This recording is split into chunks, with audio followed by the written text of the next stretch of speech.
इस बीच बड़ी खबर आरा से है, जहां सर शाम अपराधियों ने एक युवक की गोली मारकर हत्या कर दी है। हत्या की इस वारदात के बाद अपराधी बाइक से फरार हो गए। बताया जा रहा है कि अपराधी 5 से 6 की संख्या में बाइक से आए थे।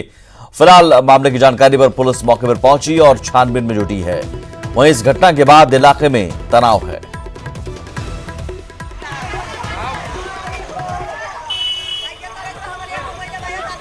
तो सरशाम और सरेराह गोली मारी गई घर के पास ही युवक की हत्या के बाद लोगों में दहशत है और इस घटना ने एक बार फिर कानून व्यवस्था को लेकर सवाल खड़े कर दिए हैं। देखिए वो पिस्टल, ये मौका वारदात की तस्वीर है। पुलिस अभी कुछ भी कहने से बच रही है। 6 अपराधी बाइक पर सवार होकर आए और ताबड़तोड़ गोलियां बरसाकर चले गए। मधुबनी में आपसी विवाद के बाद एक शख्स को गाड़ी से कुचलकर मार दिया गया, जबकि 3 लोग बुरी तरह से जख्मी हुए हैं। घटना भैरव स्थान थाना क्षेत्र स्थित महिनाथपुर के मुसहरी टोल की है। वहीं पुलिस ने कार्रवाई करते हुए 2 आरोपियों को गिरफ्तार कर जेल भी भेज दिया है। बताया जा रहा है कि एक गाड़ी पर सवार 4 लोगों ने इस घटना को अंजाम दिया है। लोचन सदाई नामक शख्स की इलाज के दौरान मौत हो गई। घटना के बाद से गांव में जहां मातम पसरा है। मृतक के चचेरे भाई ने थाने में 5 नामजद जबकि 3 अज्ञात आरोपियों के खिलाफ प्राथमिकी दर्ज कराई है। गाली गलौज कर रहे थे, जिसका जब इन्होंने विरोध किया तो उनके साथ जैसो ये चीज मारपीट की गई बुरी तरह से, और जैसो मतलब आवेश में आकर गाड़ी से कुचलकर उनकी को गंभीर रूप से जख्मी कर दिया गया। मृतक क्या जनप्रतिनिधि था क्या? मृतक जैसो वार्ड सदस्य पति थे। अरवल के सकरी गांव में अवैध संबंध के कारण पत्नी ने अपने ही पति की हत्या कर दी और शव को घर में छिपा दिया। पुलिस ने गुप्त सूचना के आधार पर घर में छापेमारी की, जिसमें शव बरामद हुआ। फिलहाल पुलिस ने पत्नी और देवर को गिरफ्तार कर पूछताछ कर रही है। बताया जा रहा है कि मृतक पिता की संपत्ति का इकलौता वारिस था, जिसे लेकर कई लोगों की नजर उस पर थी। पुलिस मामले की जांच में जुटी है।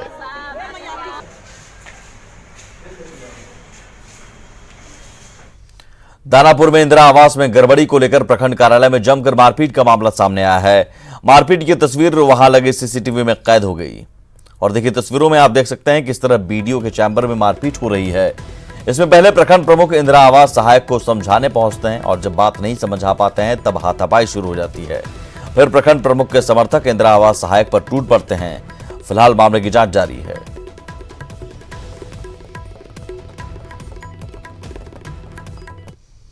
नवादा में 10 साल के बच्चे की हत्या के बाद लोगों ने जमकर बवाल काटा और हिसुआ राजगीर पथ को बगोदर गांव के नजदीक जाम कर दिया।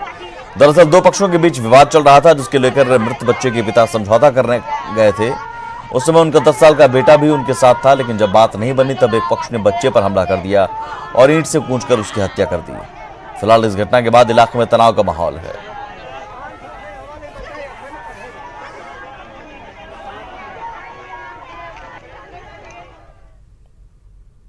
दिल्ली में कोरोना वायरस के बढ़ते मामलों के बीच केजरीवाल सरकार के फैसलों को लेकर आम आदमी पार्टी और भारतीय जनता पार्टी के बीच खींचतान भी बढ़ गई है। मामला यह हुआ कि दिल्ली के उपराज्यपाल अनिल बैजल ने अरविंद केजरीवाल की दी सरकार के 2 फैसलों को पलट दिया, तो आम आदमी पार्टी विपक्षी दल बीजेपी पर आग बबूला हो गई। दिल्ली सरकार के जो अस्पताल हैं वो अस्पताल केवल दिल्ली के लोगों के लिए रिजर्व होने चाहिए। प्राइवेट अस्पताल केवल दिल्ली वालों के लिए रिजर्व रहेंगे कोरोना तक। 7 जून को दिल्ली के सीएम अरविंद केजरीवाल ने ऐलान किया कि दिल्ली के अस्पतालों में सिर्फ दिल्ली वालों के इलाज होंगे, जिसके बाद देश भर में विरोध शुरू हो गया। बिहार में भी सभी पार्टी के नेताओं ने एक सुर में इस आदेश का विरोध किया।